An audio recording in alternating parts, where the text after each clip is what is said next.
திருப்பூர் மாவட்டம் பல்லடம் அருகே பூட்டை உடைத்து வீட்டிற்குள் புகுந்து பணம் நகை கொள்ளை.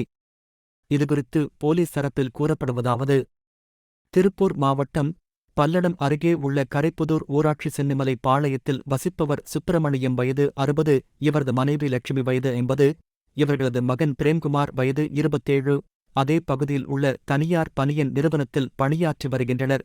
இந்த நிலையில் நேற்று காலை வழக்கம் போல மூவரும் வேலைக்கு சென்று விட்டனர். மதிய உணவு இடைவேளையில் பிரவீன்குமார் வீட்டிற்கு சாப்பிட வந்துள்ளார்.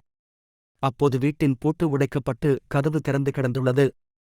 இதனைக் கண்டு அதிர்ச்சி அடைந்த அவர் வீட்டிற்குள் சென்று பார்த்தபோது வீட்டில் இருந்த பீரோ உடைக்கப்பட்டு பொருட்கள் சிதறி கிடந்தன.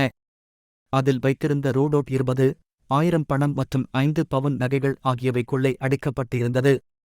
இதையடுத்து பிரவீன்குமார் பல்லடம் போலீசாருக்கு தகவல் தெரிவித்தார். தகவல் அறிந்து சம்பவ இடம் சென்ற போலீசார் வீட்டின் பூட்டை உடைக்க பயன்படுத்திய உளி மற்றும் கடப்பாரை ஆகியவற்றை கைப்பற்றினர்.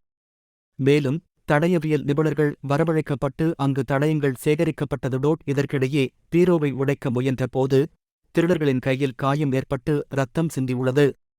அந்த இரத்த மாதிரியும் போலீசார் சேகரித்து உள்ளனர்.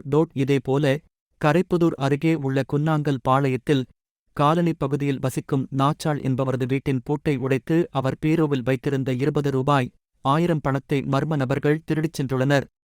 இதுகுறித்து அவர் கொடுத்த புகாரின் பேரில் பல்லடம் போலீசார் விசாரணை மேற்கொண்டுள்ளனர். மேற்கண்ட 2 இடங்களில் நடைபெற்ற திருட்டு சம்பவங்களில் ஈடுபட்டது ஒரே குழுவா அல்லது வேறு நபர்களா எனவும் அந்த பகுதியில் உள்ள கண்காணிப்பு கேமராக்களின் பதிவுகளின் அடிப்படையில் பல்லடம் போலீசார் தீவிர விசாரணை செய்து வருகின்றனர். ஒரே நேரத்தில் அருகருகே உள்ள வீடுகளில் நடைபெற்ற திருட்டு சம்பவங்கள் அந்த பகுதியில் அச்சத்தை ஏற்படுத்தியுள்ளது.